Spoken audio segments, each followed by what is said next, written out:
Live from our 7 Tasmania studios, your nightly news with Kim Miller begins now. Good evening everyone and thanks for joining us. First tonight, accused killer Jack Sadler's version of events on the night of Jake Anderson Bretner's death has come under scrutiny on day 2 of his murder trial. The jury heard from Mr Anderson Bretner's former fiancée, who said Mr Sadler claimed he hadn't seen the deceased on the night he died, a story at odds with what he later told a police staffer. Tom Johnson has more. The jury heard conflicting accounts of whether Jack Sadler did or didn't see Jake Anderson Bretner on the night of his death in 2018. The first witness was Mr Anderson Bretner's fiancée at the time, Caitlin Roney, who said her partner was going to Mr Sadler's house but would be back for dinner. When he didn't come home by 2 a.m. and wasn't answering his phone, she went to Mr Sadler's home looking for him. It was there she claims to have come face to face with Mr Sadler, who said Mr Anderson Bretner never showed up. She claims to have told Mr Sadler, "I don't believe you."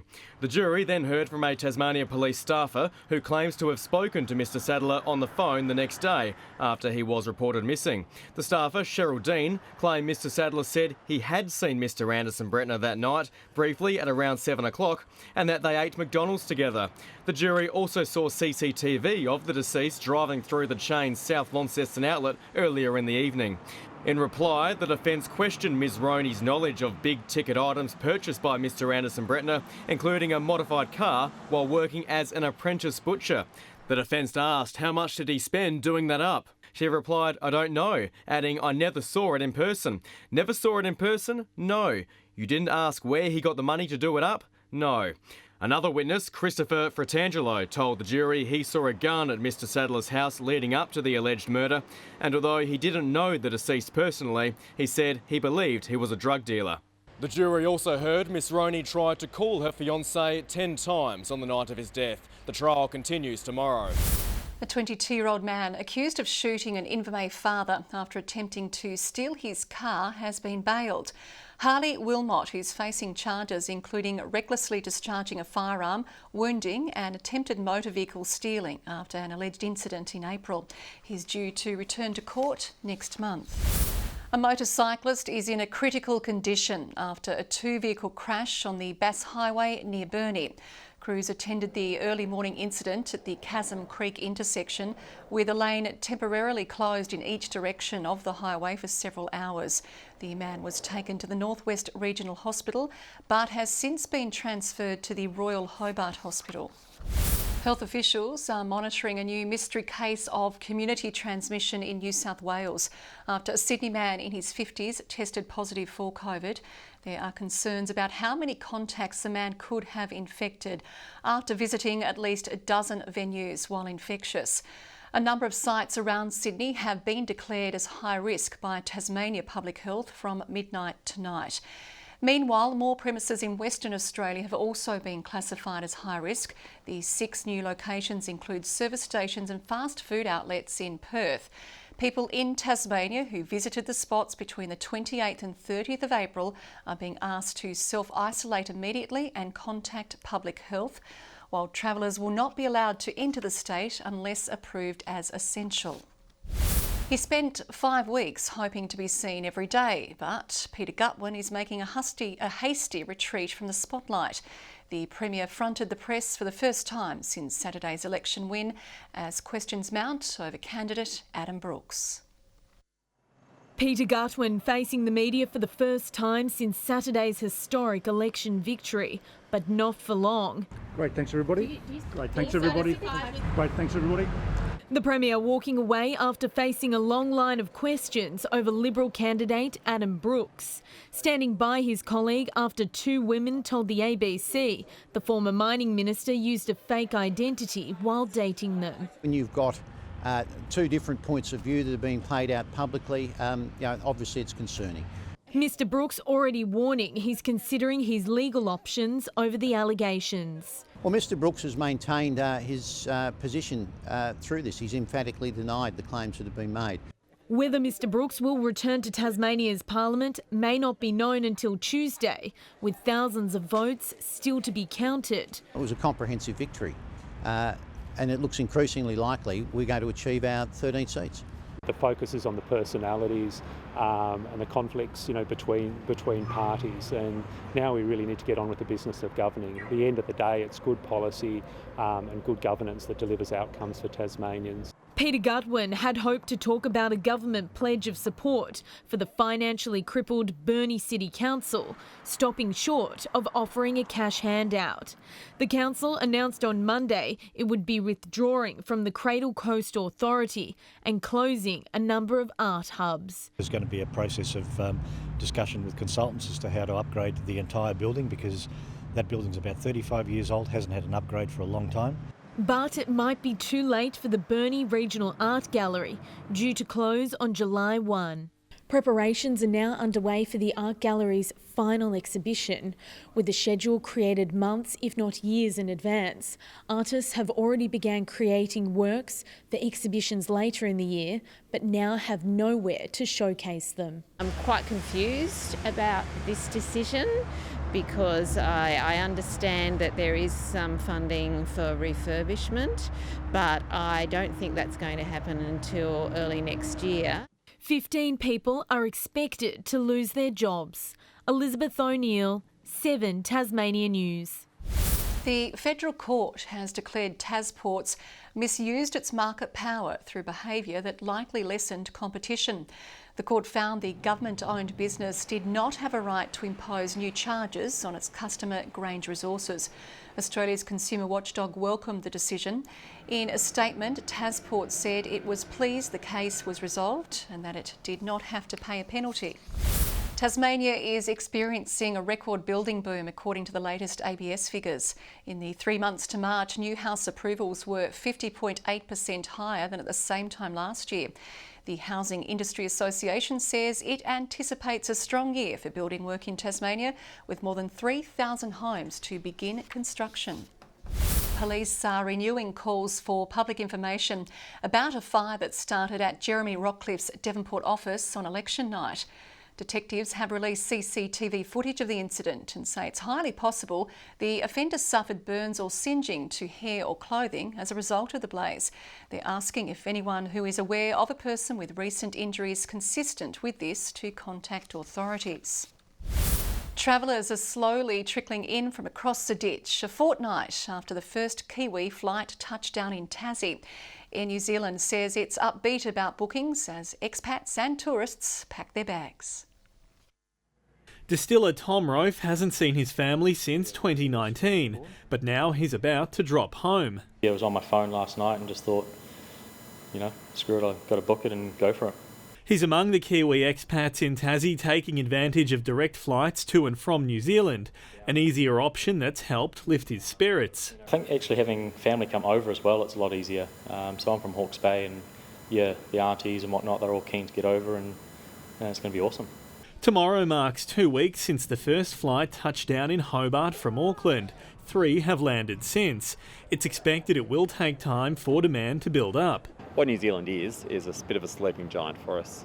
We only get about 20,000 visitors a year, which is quite extraordinary when you consider it's literally just across the ditch. They are starting to pick up in terms of the number of people that they're carrying, and the early advice that I received was that the June and July period in terms of bookings looks very strong. Air New Zealand says bookings are also growing between October and December. Music to the ears of businesses like Bonorong Wildlife Sanctuary, still suffering in the absence of international tourists. Very, very reliant on them, and look, we're soldiery on them, we'll be okay, but it's certainly been a struggle.